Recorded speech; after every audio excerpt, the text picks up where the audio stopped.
Our conversation is with Mr. Yuri Alexandrovich Bezmenov. Mr. Bezmenov was born in 1939 in a suburb of Moscow. He was the son of a high-ranking Soviet Army officer. He was educated in the elite schools inside the Soviet Union and became an expert in Indian culture and Indian languages.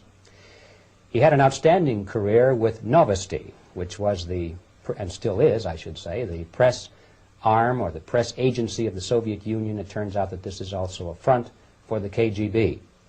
He escaped to the West in 1970 after becoming totally disgusted with the Soviet system, and he did this at great risk to his life. He certainly is one of the world's outstanding experts on the subject of Soviet propaganda and disinformation and active measures. When the Soviets use the phrase ideological subversion, what do they mean by it? Ideological subversion is the process which is legitimate, overt, and open. You can see it with your own eyes. All you have to do, all American mass media has to do, is to unplug their bananas from their ears, open up their eyes, and they can see it. There is no mystery. There is nothing to do with espionage. I know that espionage intelligence gathering looks more romantic. It sells more deodorants through the advertising, probably. That's why your Hollywood producers are so crazy about James Bond type of thrillers. But in reality, the main emphasis of the KGB is not in the area of intelligence at all. According to my opinion and opinion of many defectors of my caliber, only about 15% of time, money, and manpower is spent on espionage as such. The other 85% is a slow process which we call either ideological subversion or active measures, активные мероприятия in the language of the KGB, or psychological warfare.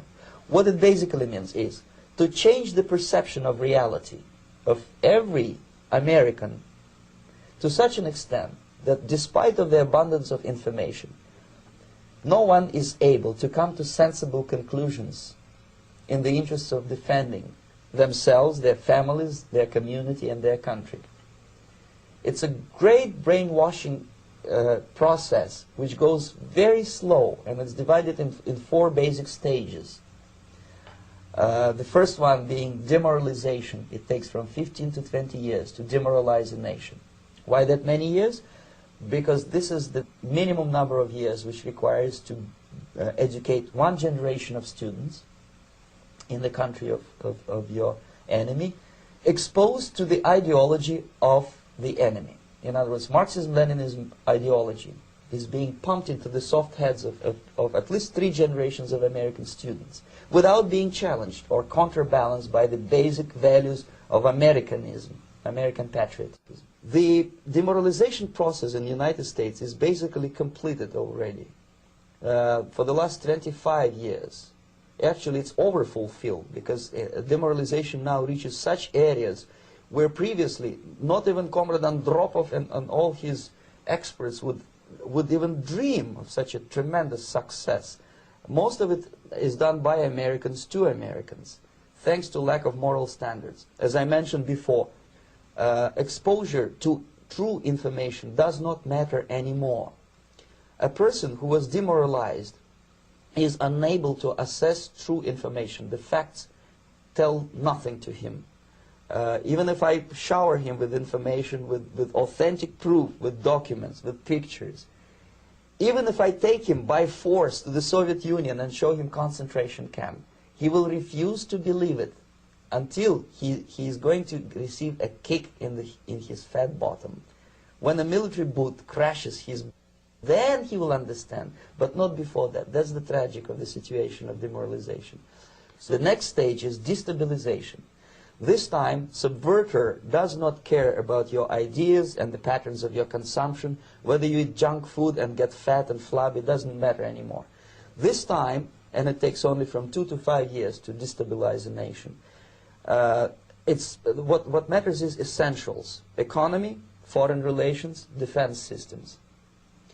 And you can see it quite clearly that in some areas, in such sensitive areas as defense and economy, the influence of Marxist-Leninist ideas in the United States is absolutely fantastic. I could never believe it 14 years ago when I landed in this part of the world that the process will go that fast. The next stage, of course, is crisis. It may take only up to 6 weeks to bring a country to the verge of crisis. You can see it in Central America now. And after crisis, with a violent change of power, structure, and economy, you have so-called the period of normalization. It may last indefinitely. Normalization is a cynical expression borrowed from Soviet propaganda. When the Soviet tanks moved into Czechoslovakia in '68, Comrade Brezhnev said, now the situation in brotherly Czechoslovakia is normalized.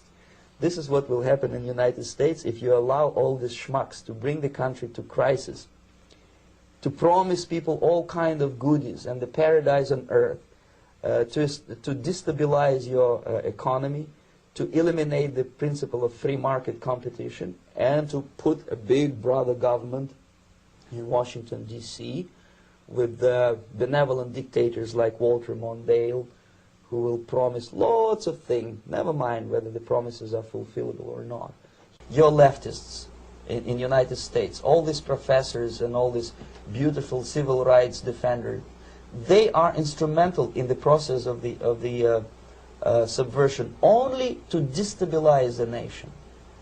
When their job is completed, they are not needed anymore. They know too much. Some of them, when they get disillusioned, when they see that Marxist-Leninists come to power, obviously they get offended. They think that they will come to power. That will never happen, of course. They will be lined up against the wall and shot. But they may turn into the most bitter enemies of Marxist-Leninists when they come to power. And that's what happened in Nicaragua. You remember most of these former Marxist-Leninists were either put to prison or one of them split and now he's working against Sandinistas. It happened in Grenada when Maurice Bishop was already a Marxist. He was executed by a new Marxist who was more Marxist than this Marxist. Same happened in Afghanistan when first there was Taraki, he was killed by Amin, then Amin was killed by Babrak Karmal with the help of KGB. Same happened in Bangladesh when Mujibur Rahman, very pro-Soviet leftist, was assassinated by his own Marxist-Leninist military comrades. It's the same pattern everywhere.